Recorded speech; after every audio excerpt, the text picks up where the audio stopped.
Permisi Bu Emi, selamat siang. Selamat siang Bu Rani. Iya. Makasih loh ini waktunya. Iya. Kita udah janjian ya ini Bu ya. Iya. Kita akan melakukan kegiatan praobservasi. Jadi nanti saya akan melaksanakan kegiatan observasi supervisi akademik di kelas Ibu. Namun sebelum itu kita ngobrol-ngobrol bentar dulu. Oh Bisa, boleh, Bu? boleh Bu. Oke.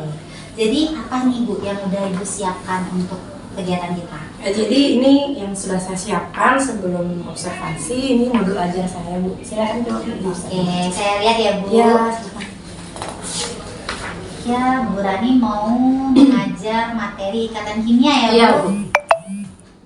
Oke. Model pembelajarannya problem based learning. Tujuannya memahami ikatan kimia dengan kaitannya dengan interaksi partikel materi dan status materi. Kemudian kegiatan pembelajarannya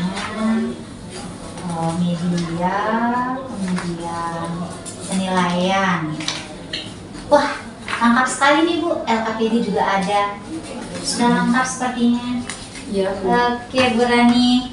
Jadi kompetensi apa nih Bu yang ingin Ibu kembangkan dalam kegiatan observasi kita nanti? Jadi untuk observasi itu saya ingin mengembangkan kompetensi tentang umpan balik konstruktif Bu. Umpan balik konstruktif. Bisa dijelasin nggak Bu secara spesifik umpan balik konstruktif ini bagaimana? Jadi umpan balik konstruktif itu adalah bagaimana seorang guru bisa menghubungkan umpan balik dari siswa itu dengan tujuan yang ingin dicapai. Jadi bagaimana siswa tersebut supaya mau memahami sesuai dengan tujuan pelajaran kita, kemudian kita memberikan umpan baliknya biar sesuai dengan tujuan kita. Oke.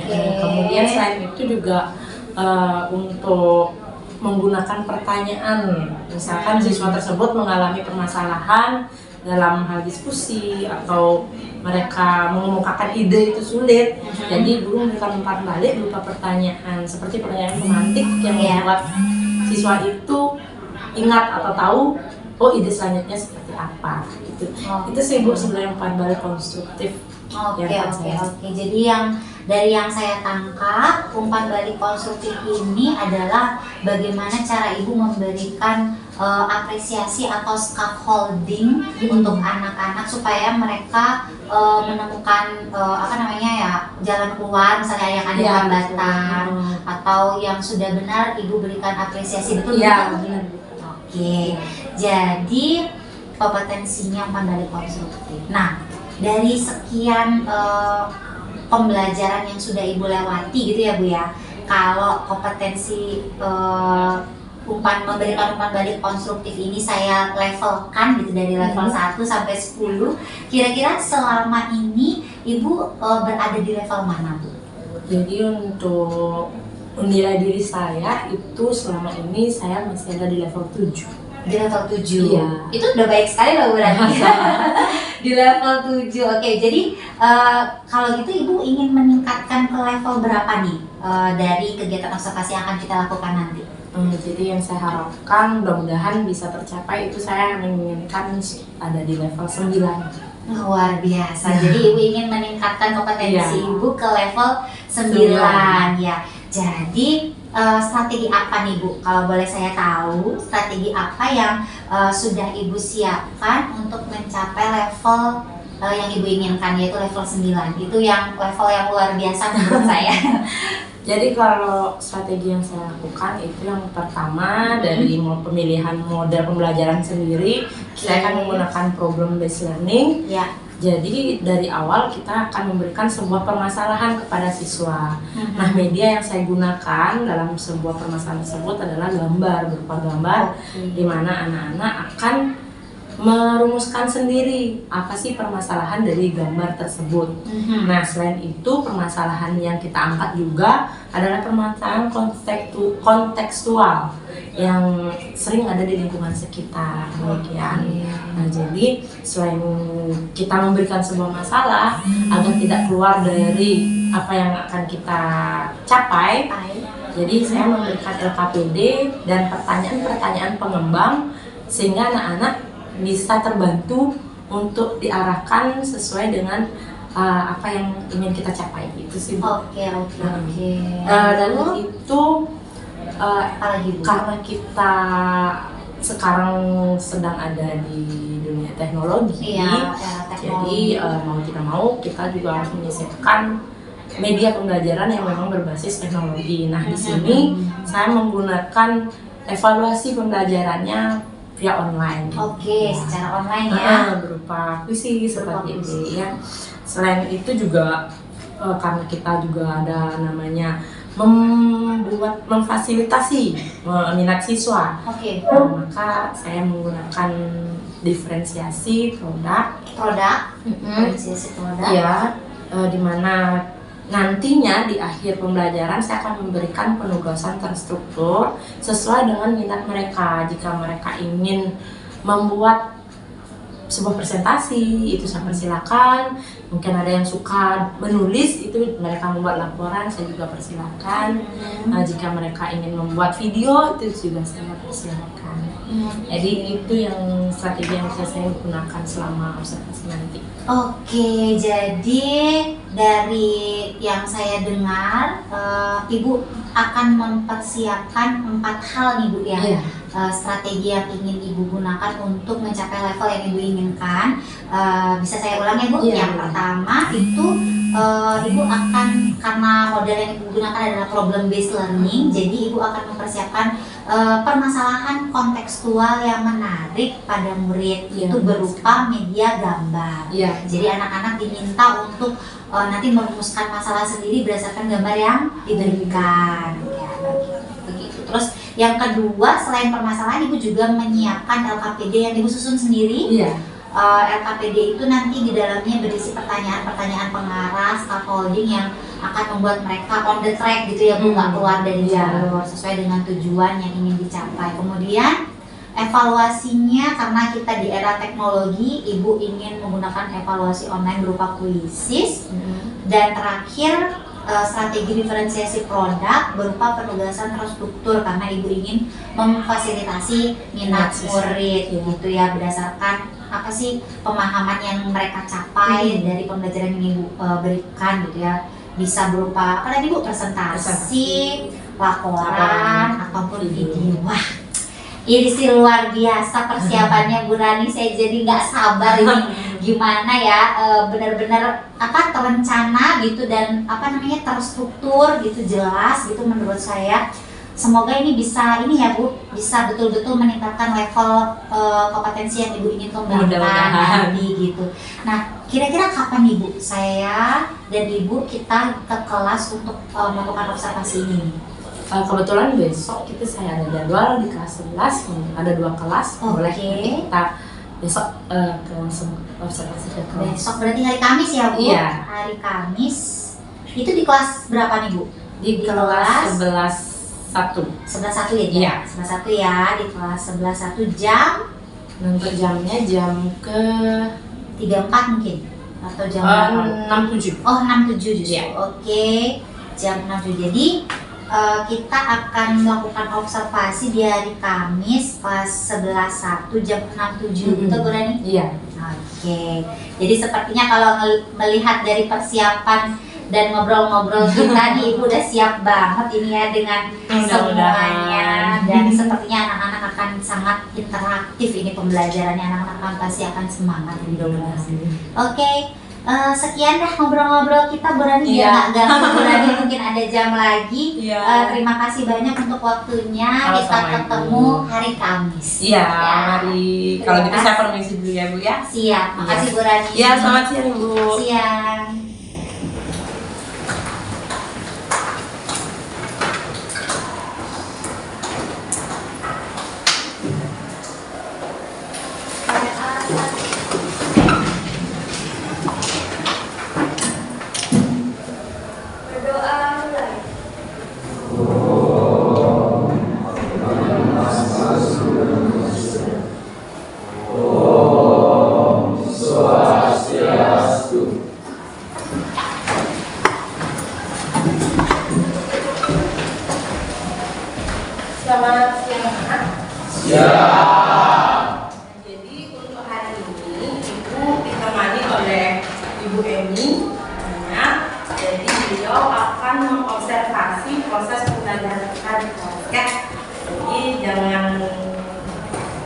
terganggu, tidak merasa terganggu, kalau saja kita memang seperti pembelajaran biasa. Ibu ini hanya ingin melihat bagaimana proses pembelajaran yang kita lakukan. Ya, nah, silakan Bu. Ibu di belakang ya. Baik, kita teruskan. Siapa yang tidak hadir saat ini? Ada yang tidak hadir?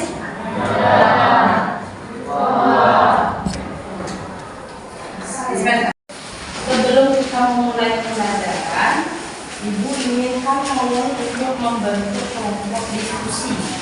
Silakan cari kelompoknya. Satu kelompok terdiri dari 4 orang. Silakan ya.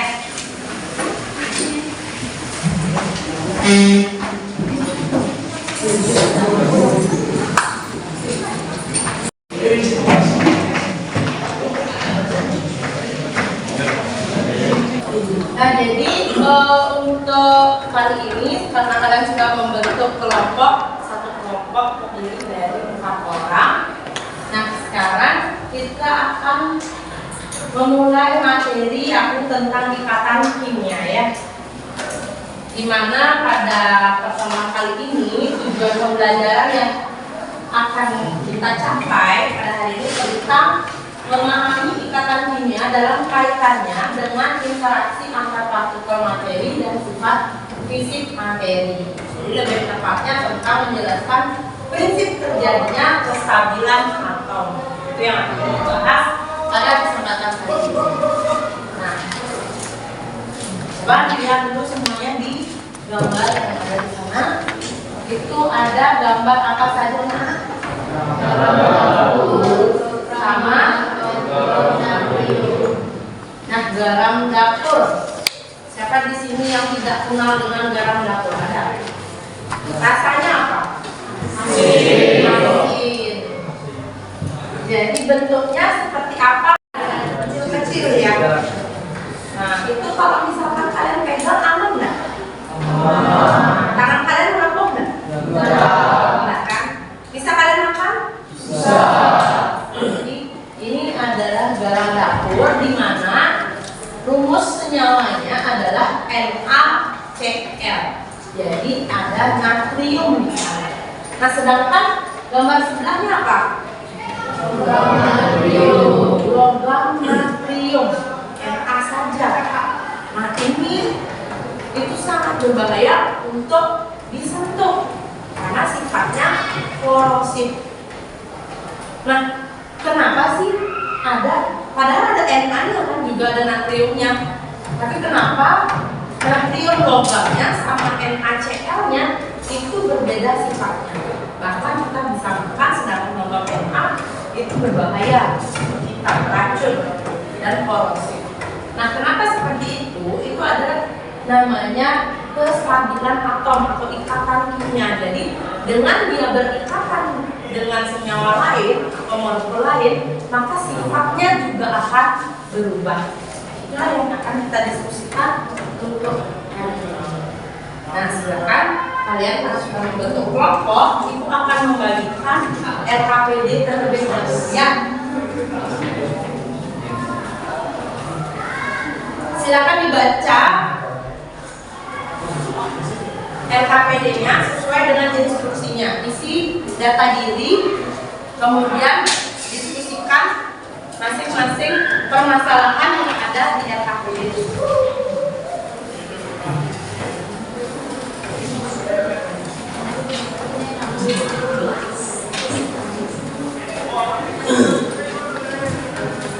Semua sudah bawa buku paket? Nah, silakan digunakan buku paketnya sebagai sumber belajar untuk menjawab yang ada permasalahan di LKPD.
Boleh.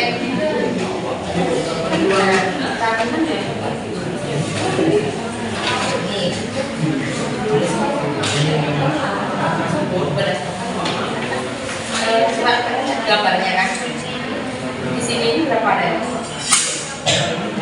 Tulisannya apa? Tulisannya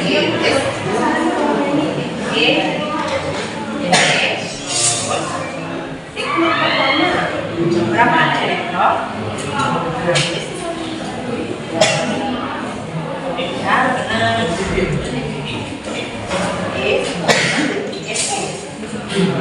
Ya, benar. Sama dengan 2. Nah, terus tulis kedua berapa ada elektron? Berapa ya? Berapa? Berapa? Nah, benar itu. Tulis. Berapa? 8. Di mana sebenarnya masih mikir? Tulis kedua. 2. Akan yang berikutnya juga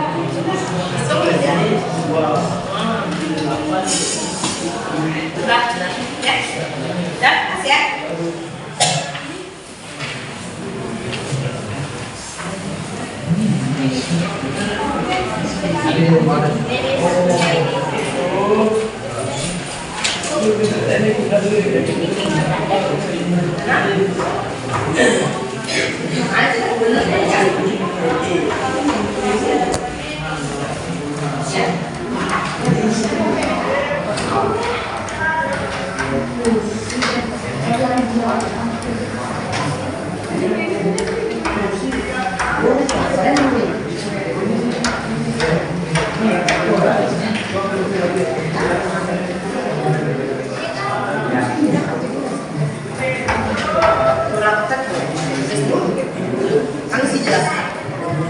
Jelaskan apa yang Anda ketahui tentang lab dan konsep. Belajarnya ya secara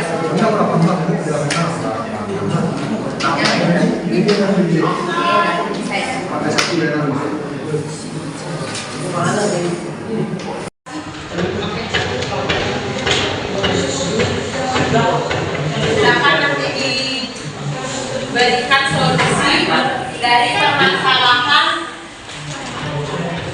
nomor 1 sama nomor 2.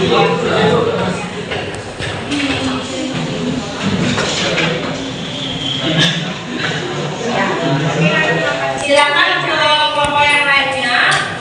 Kelompok apa nama kelompok? Kelompok A2O. Jadi ada kelompok A2O.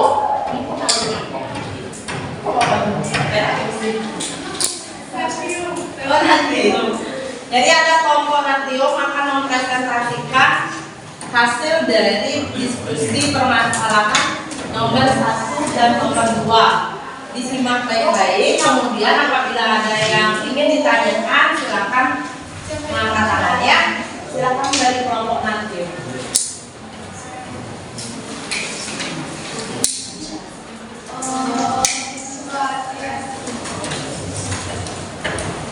Di sini kami akan menjelaskan tentang materi dasar ikatan kimia. Sebelum itu perkenalkan nama saya Kaum Maria. Nama saya Masih Dewi. Nama saya Mbak. Jadi kita langsung saja ke materi yang pertama. Dari bacaan di atas, mengapa unsur gas mulia di alam terdapat dalam keadaan bebas, sedangkan atom natrium dan atom klor membentuk senyawa garam NaCl? Jawabannya, karena memiliki konfigurasi elektron valensi penuh sehingga mencapai kestabilan, sedangkan NaCl membentuk ikatan natrium melepas elektron natrium plus dan klor menerima 1 elektron menjadi Cl-.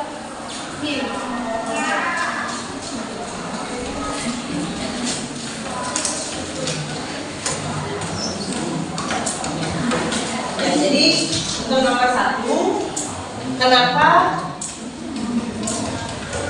gas mulia di alam terdapat dalam keadaan bebas?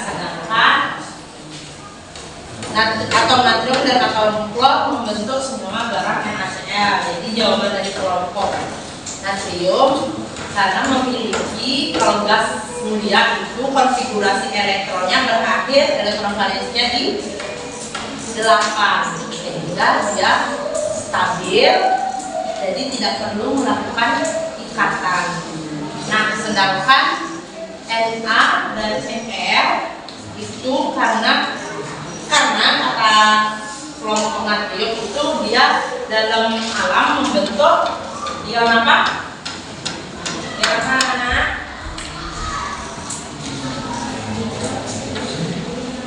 Ion apa? Natrium dan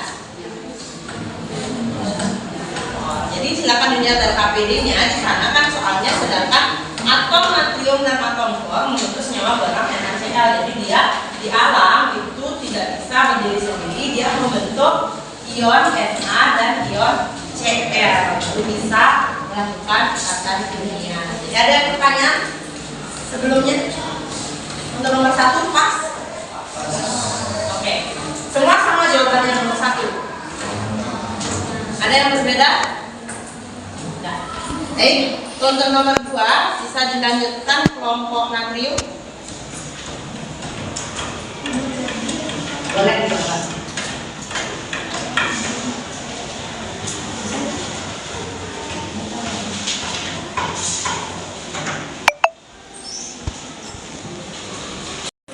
Kemudian dilihat hasilnya, jika ada teman memiliki hasil yang berbeda, boleh ditanyakan gimananya, mungkin yang belum tahu.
Jawaban dari nomor 2. Yang pertama soalnya itu tuliskan konfigurasi elektron kedua unsur tersebut berdasarkan gambar di atas. Yang pertama unsur Na. Yang ini sebenarnya kan 10 Na, sebenarnya ini konfigurasi elektronnya. Karena elektron valensinya yang valensi itu kan artinya kulit terbuang. Berarti jawabannya 8, jadi menerima elektron. Sedangkan yang kedua ini 11 Na. Elektron valensinya itu 1, berarti sama dengan melepas elektron.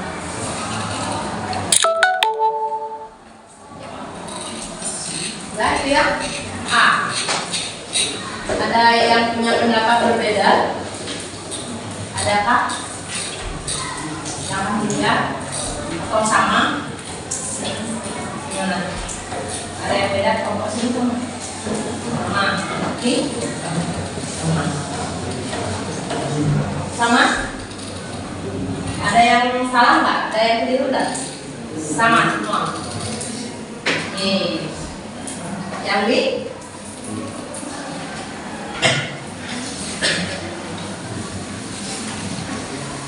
Dari kedua konfigurasi elektron yang sudah dibuat, yang manakah unsur yang stabil dijelaskan. Na karena konfigurasinya mengacu pada oktet. Na. Jadi kata temannya ya, jadi tepuk tangan dulu buat temannya.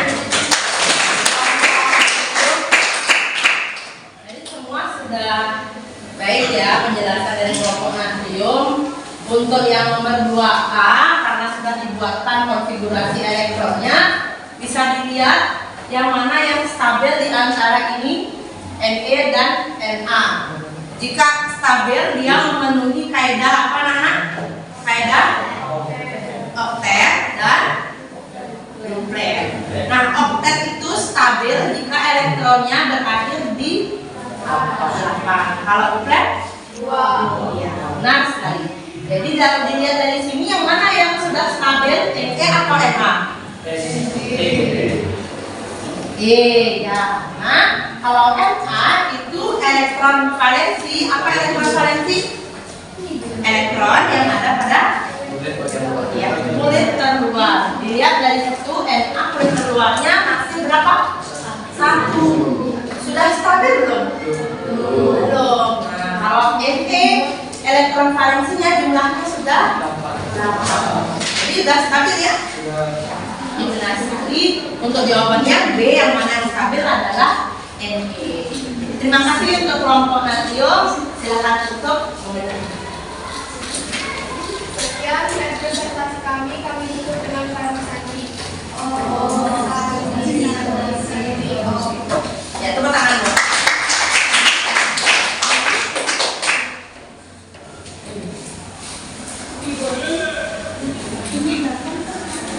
Kemudian untuk permasalahan selanjutnya itu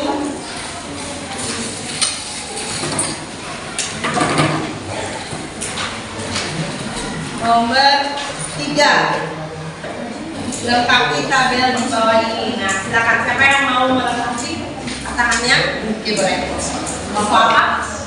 Atau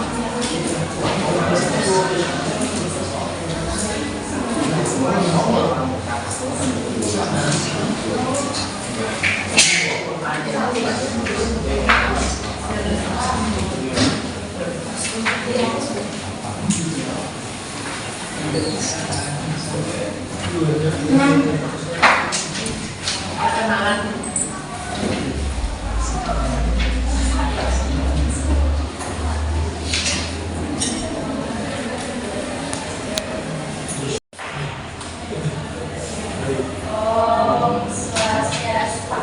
Perkenalkan, nama saya Edi Pemahaman.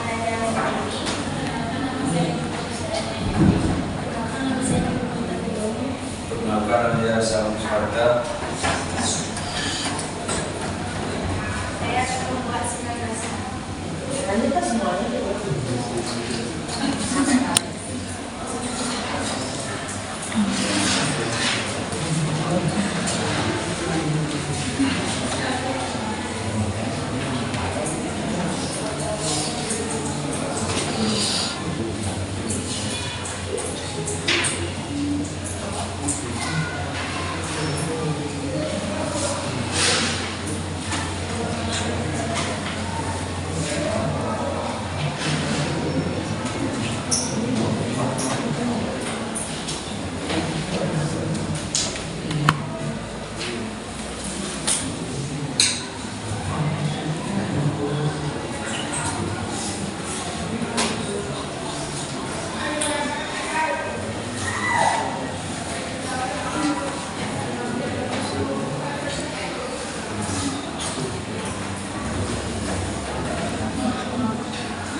tapi kalau emang ada yang salah nggak udah jangan enggak jadi selesaikan saja dulu jawabannya. Kalau memang ada yang dulu sekali dilakukan proses sesuai sama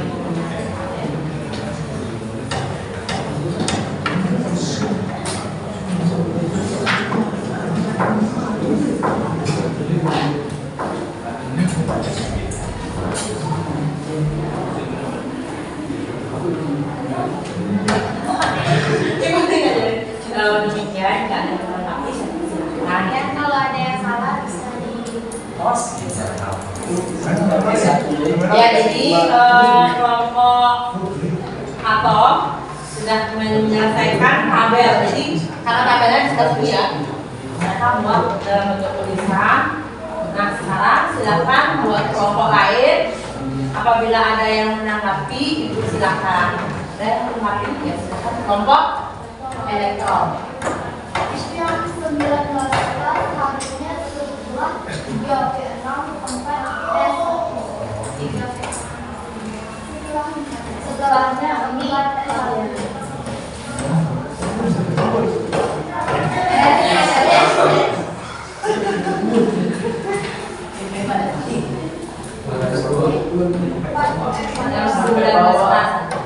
Sama Bu. Oh iya.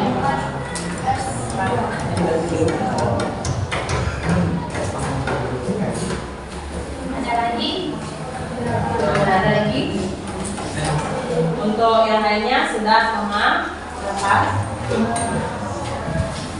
Jadi kenapa dia bisa, kenapa tidak 3D? Karena ya urutan deret konfigurasi elektronnya. Ya, ya. Nah, kemudian dilihat dari elektron valensinya sudah tepat. Ada yang mau tambahin silakan. Yang 13-nya itu seharusnya 3S1 ya. Jadi kenapa 3S2? 3S3. Harusnya 3S.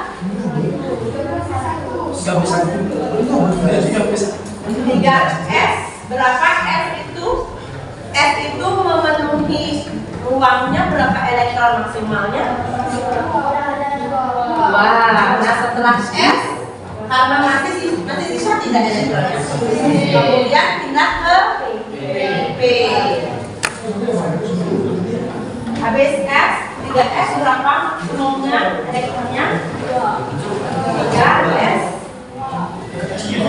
Wah, seperti ini ya. Maksimal elektronnya 3S.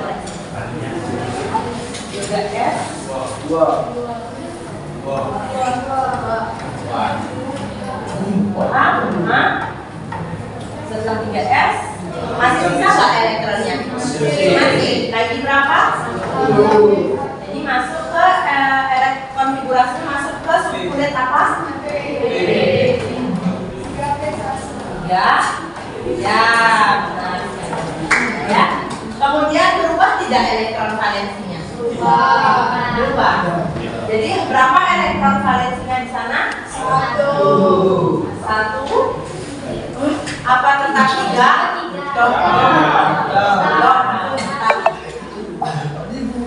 Katakan kulit ketiga ada berapa elektronnya jika dijumlahkan subkulit S dan subkulit P?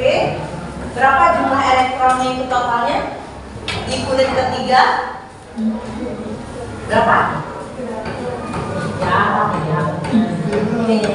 3S2, 3P1 kulit ketiga ada subkulit S dan P. Total elektron di kulit ketiga? Nah ya. Kemudian ada lagi tidak yang berbeda? Yang 16S pas ya? Ada yang punya pendapat berbeda?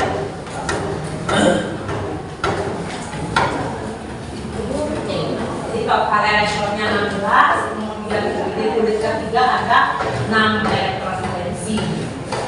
Nah kemudian untuk 19K karena elektron valensinya 1, dia cenderung melepas atau menerima elektron? Melepas. dari 8 elektron supaya stabil dia cuma punya 1. Kurang lagi berapa? 7. Berat nggak nyari 7? Berat ya, jadi dia lebih cenderung melepaskan. Kemudian untuk 20 Ca, elektron valensinya 2, cenderung melepas atau menerima elektron? Melepas. Melepas elektron. Kemudian 13 Al dengan elektron valensi 3 elektronnya, cenderung melepas atau menerima? Melepas. Sebanyak berapa elektron? 3. Nah, kemudian 16F elektron valensinya 6. Untuk stabil supaya dia dapat, dia cenderung melepas atau menerima elektron? Menerima. Sebanyak berapa dia bisa menerima? 2. Kemudian 17Cm dengan elektron valensinya 7, cenderung menerima berapa elektron? Iya, 1. Jadi tepuk tangan itu untuk kelompok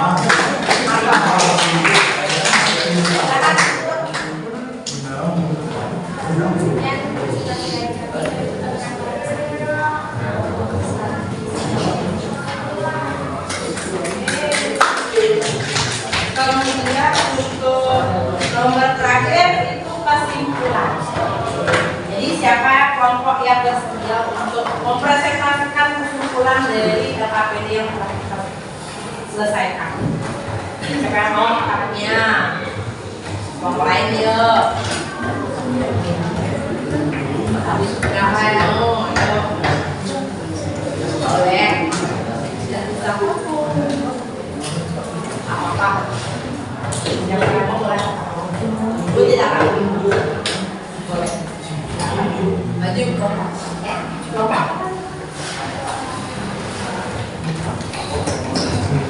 Kelompok H2O akan mempresentasikan kesimpulan dari diskusi.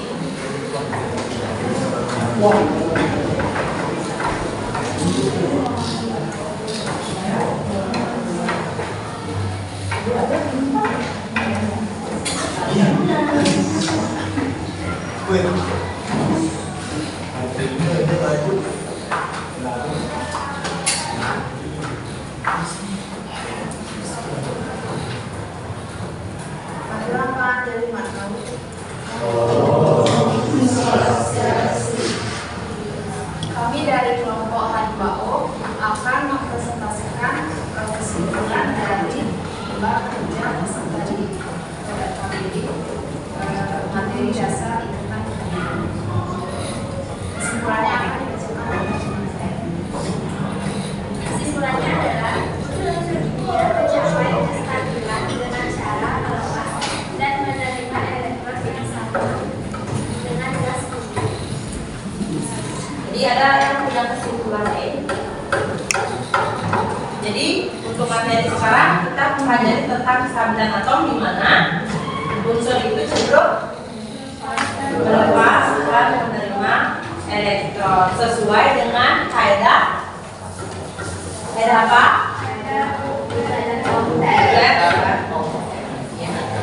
Ya, jadi sudah bagus ininya jawabannya. Kita beri waktu buat teman kita.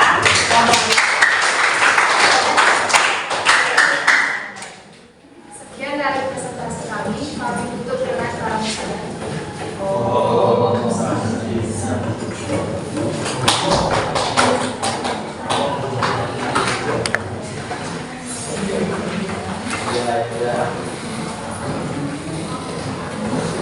Nah, jadi demikian ya presentasi dari beberapa kelompok.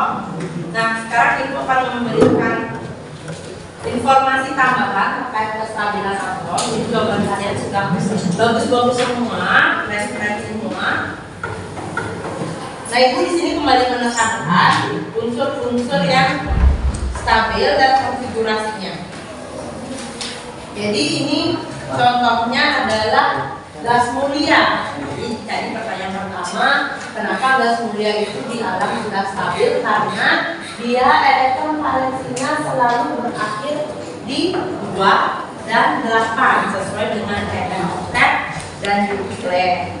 Jadi demikian ya contoh-contohnya. Itu adalah unsur-unsur yang ada di golongan 8. Nah, Nah, seperti yang anak-anak katakan tadi, kaidah Octet itu adalah kaidah yang menjelaskan tentang jumlah elektron keluar atom unsurnya berjumlah 8. Kalau kaidah nuklear, kaidah menjelaskan tentang jumlah elektron keluar atom yang berjumlah 2. Nah, ini untuk kalian memahami ikatan kimia, kalian kembali mempelajari pelajaran IPA di kelas 10. Itu tentang struktur Lewis. Nah, jadi Ibu perlu ingatkan kembali bagaimana cara membuat struktur Lewis. Kalau misalkan atom C itu karena dia punya elektron valensinya 4, kamu bisa menggambarkan struktur Lewis seperti ini. Kemudian oksigen, dia elektron valensinya itu sebanyak 6, gambar struktur Lewisnya demikian. Dan klorin saya lihat di sana, dan ini adalah salah satu contoh bentuk ikatan kimia di mana molekulnya adalah CH4, di mana C itu tangannya 4, dia bisa berikatan dengan hidrogen dengan elektron valensi 1. Jadi dia kan kalau mau stabil berapa harus nyari elektron? Kan 4. Biar stabil jadi lagi 4. Makanya dia berikatan dengan si hidrogen 1, 2, 3, 4. Itu untuk struktur Lewis. Jadi untuk hari ini, pertemuan hari ini sampai di sini semuanya sudah selesai. Nah, sekarang kita akan mengevaluasi sejauh mana kalian tentang kestabilan atom. Silahkan dibuka gadget kalian. Kita akan bermain quiz. Kita start, silahkan dijawab pertanyaannya. Oke.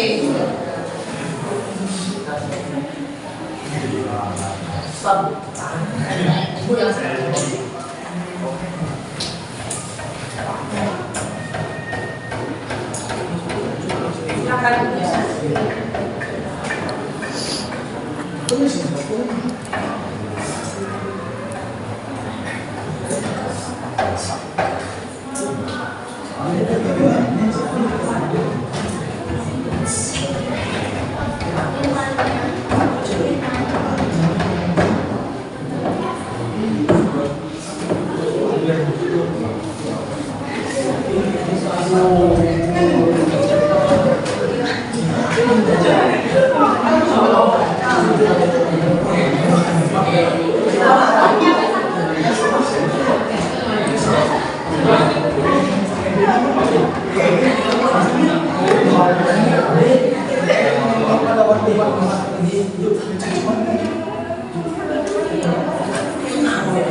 Oke, kita cek siapa pemenangnya.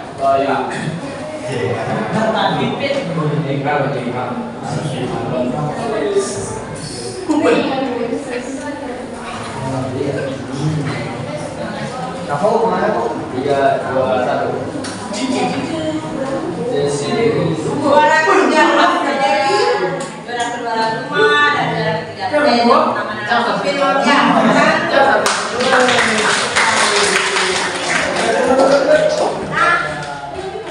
Jadi demikian untuk pertemuan kali ini.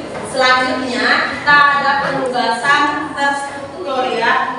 Jadi silakan kalian berkelompok membuat pemahaman kalian. Silakan tuangkan pemahaman kalian dalam bentuk, kalau yang suka membuat laporan silakan membuat laporan. Jika suka yang menulis, kalian saya suka ini buat laporan aja boleh. Kemudian jika ada yang menginginkan buat berupa PowerPoint silakan. Dan yang terakhir, jika kalian ingin membuat video penjelasan tadi bagaimana pemahaman kalian berkelompok, itu silakan dibuat dalam bentuk video, diperbolehkan. Nah itu nanti kita kumpulkan di Google Classroom kita ya hasilnya. Oke. Nah untuk kali ini cukup sekian, kita akhiri dengan parafrase.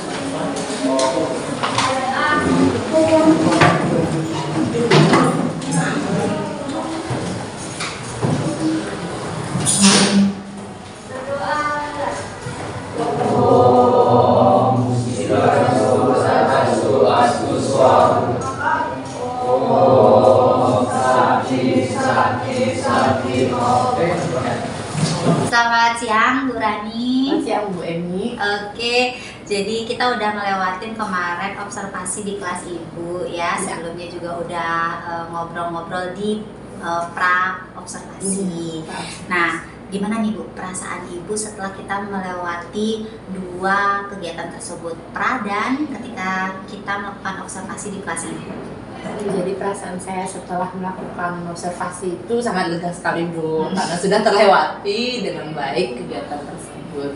Oke, jadi menurut Ibu apa nih yang sudah baik dari praktik pembelajaran yang Ibu lakukan, terutama pada aspek atau area yang ingin Ibu kembangkan? Kalau nggak salah kemarin kan saya masih ingat tuh Ibu ingin mengembangkan kompetensi memberikan umpan balik yang konstruktif kepada murid. Jadi selama kegiatan kemarin itu saya merasa saya sudah melakukan sesuai dengan apa yang saya inginkan, yakni yang tentang kompetensi umpan balik konstruktif. Saya sudah mampu memberikan, kayak kemarin kita memberikan reward kepada anak yang sudah mau mengungkapkan gagasan atau idenya, itu yang sudah saya lakukan. Kemudian mengarahkan anak-anak jika mereka belum menemukan jawaban yang tepat dengan memberikan beberapa pertanyaan. Baik. Kira-kira apa nih Bu dari yang sudah Ibu praktekkan tapi masih ingin Ibu kembangkan lagi di praktik-praktik mengajar berikutnya gitu? Kalau menurut saya sih masih tetap untuk kompetensi ini dulu, karena saya juga merasa walaupun saya sudah melaksanakannya dengan baik, tapi saya merasa ini belum maksimal menurut saya. Jadi selain itu saya juga ingin mengembangkan strategi pembelajaran berdiferensiasi lainnya, karena kemarin kan saya hanya menggunakan strategi pembelajaran diferensiasi produk. Saya juga mencoba menggunakan strategi pembelajaran diferensiasi yang lain, konten seperti itu. Oke, luar biasa sekali nih Bu Rani. Jadi Bu Rani sudah melakukan refleksi terhadap proses pembelajaran yang Ibu lakukan. Kalau tidak salah saya tangkap, Bu Rani merasa kompetensi ini dalam hal umpan balik konstruktif itu masih ingin Ibu lakukan dan tingkatkan lagi gitu, dan menambah lagi tentang strategi diferensiasi yang berbeda. Karena kemarin Bu Rani sudah menerapkan diferensiasi produk. Mungkin di lain praktik Ibu ingin mengembangkan diferensiasi konten atau proses gitu ya Bu. Benar sekali Bu. Luar biasa. Nah, mohon izin ini Bu Rani, dari refleksi yang sudah Ibu lakukan, saya juga memiliki beberapa catatan dari observasi yang saya lakukan tempo hari. Bisa saya sampaikan Bu? Oh boleh sekali. Jadi berdasarkan observasi yang saya amati tempo hari gitu, Bu Rani sudah melaksanakan model pembelajaran problem based learning gitu. Jadi pembelajaran yang berbasis masalah. Bu Rani sudah memberikan permasalahan kontekstual, jadi permasalahan sehari-hari murid dan menarik gitu ya. Sudah Ibu tampilkan, munculkan itu pada LKPD yang Ibu rancang sendiri dan Ibu berikan kepada murid. Itu sudah saya lihat. Kemudian sudah tampak sekali. Kemudian di LKPD juga saya observasi itu memiliki beberapa pertanyaan-pertanyaan pengarah yang dipakai untuk murid sebagai pijakan scaffolding mereka untuk mencapai tujuan pembelajaran yang ibu dan murid sepakati gitu ya. Kemudian ibu juga memberikan pertanyaan-pertanyaan pemantik di awal, di tengah juga, dan di akhir ibu memberikan evaluasi secara online berupa quizzes kemarin yang bikin anak-anak heboh tentang hasilnya itu ya, lumayan rame. Kemudian terakhir ibu menerapkan pembelajaran strategi pembelajaran berdiferensiasi produk karena ibu memfasilitasi murid dalam hal kesimpulan gitu ya, menarik pemahaman mereka tapi dalam bentuk yang mereka inginkan. Berarti ada kemarin yang ini minggu depan berarti ibu bentuknya presentasi, PowerPoint, ada yang bentuknya laporan, ada yang bentuknya juga video. Betul sekali. Wah, luar biasa sih Bu, dari observasi yang saya amati sudah banyak poin, sekian aspek yang sudah Ibu tunjukkan dan tampilkan di proses pembelajaran Ibu. Namun ada beberapa yang saya beri catatan, enggak beberapa sih, sedikit saja saya beri catatan karena sudah baik sekali gitu. Ada beberapa pertanyaan pemantik yang Ibu berikan itu masih mengundang respon bersama murid. Jadi misalnya ibu menanyakan berapa elektron valensi dari unsur X gitu atau unsur Y. Jadi anak-anak tuh masih menjawab bersama-sama gitu. Sehingga menurut saya mungkin pertanyaan pemantiknya bisa digali lebih kritis lagi sehingga anak-anak itu menjawabnya atau ibu yang menunjuk gitu. Nah, jadi menjawabnya dengan menggali pengetahuan mereka lebih dalam, jadi tidak bersama-sama gitu. Kelihatan jadinya yang mana yang sudah paham, yang mana yang akan ibu tingkatkan lagi pemahamannya melalui pertanyaan-pertanyaan pemantik berikutnya gitu. Jadi itu menurut saya. Kemudian yang perlu diperhatikan lagi di akhir itu kan ibu memberikan quizzes, evaluasi online. Namun posisi duduk anak-anak itu masih dalam berkelompok gitu. Mungkin kalau dibuat kembali ke posisi semula mungkin lebih fokus gitu ya. Jadi mengerjakannya lebih fokus. Tapi itu hanya opsional Bu. Gitu. Itu kan tergantung dari bagaimana seninya ibu gitu. Nah, ini hanya masukan saja, hanya saran begitu. Kemudian dari keseluruhan overall saya rasa pembelajarannya sudah cukup inovatif. Terima kasih. Sudah cukup inovatif dan sudah berbasis masalah, sudah berbasis kontekstual sifatnya dan sudah ada diferensiasinya gitu. Jadi sudah melibatkan profil belajar murid, dalam hal ini adalah minatnya gitu ya, minat belajarnya, dan ya sudah menurut saya sudah memasuki level yang ibu inginkan ketika itu gitu. Jadi kan ketika kita ngobrol di awal ibu menginginkan levelnya ke level 9, menurut saya ini sudah sampai level 9 Bu Rani, hanya ada beberapa catatan kecil gitu. Jadi dari pelaksanaan yang sudah berjalan baik ini, kira-kira tindak lanjut apa nih Bu yang akan ibu lakukan ke depannya?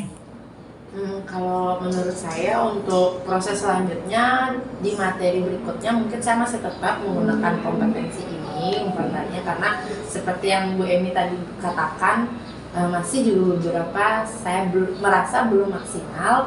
Jadi saya coba kembali sesuai dengan masukan dari Bu Emi sehingga saya sendiri memiliki kompetensi itu, saya merasa nanti semakin lengkap. Jadi saya sekarang ini belum puas sebenarnya, karena dengan saya merasa ada yang beberapa jurus kurang. Kemudian Bu Eni juga membenarkan dengan memberikan masukan. Jadi saya ingin itu dulu supaya saya kemas dengan baik, sehingga saya merasa oke, tepat, baru saya mungkin akan mengeksplor kompetensi lainnya lagi gitu. Oke, mantap sekali. Iya. Sangat reflektif Bu Rani ini ya gitu. Dari hasil obrolan kita, Bu Rani ingin mengemas lebih baik lagi Benar sekali. kompetensi ini gitu supaya lebih mantap lagi ke depannya gitu ya Bu ya. Baru ingin mengembangkan di kompetensi yang berbeda yang lain seperti yang Ibu cita-citakan tadi di awal, di strategi diferensiasi yang berbeda yang lain. Oke. Nah, kita sudah sampai di penghujung obrolan kita nih Bu Rani. Kalau pertanyaan saya berikutnya ini di luar dari proses pembelajaran yang Bu Rani sudah laksanakan. Misal nih, kan kita sudah melaksanakan pra kemarin, obrolan di pra observasi, kemudian observasi, kemudian hari ini kita di pasca observasi. Gimana nih perasaan Ibu dengan perlakuan yang saya berikan kepada Ibu dalam hal supervisi akademik ini? Atau adakah proses yang Ibu rasa berbeda dengan supervisi yang Ibu alami sebelumnya gitu? Jadi kalau dengan adanya coaching dari Bu Eni sendiri, saya tuh merasa lebih nyaman karena tidak ada tidak menjudge gitu ya. Jadi saya itu diberikan kebebasan untuk mengeksplor diri saya, kemudian nanti karena sebelumnya observasi yang sudah saya alami sebelumnya itu lebih banyak seperti mengkritik saya terlebih dahulu kekurangan saya, tapi tidak mengapresiasi apa yang telah saya lakukan. Nah, sedangkan coaching yang dari Bu Eni sendiri lakukan itu tidak menjudge dan juga tidak juga menitik beratkan pada satu masalah saja. Jadi Ibu juga memberikan saya itu seperti sharing, memberikan masukan, terus bagaimana layaknya kita teman gitu. Jadi saya juga merasa nyaman dengan di coaching seperti itu Bu Eni. Jadi saya rasakan. Syukurlah berarti. Saya juga sebenarnya pasti belajar dengan teknik coaching ini. Pasti bagus sih sebenarnya sudah.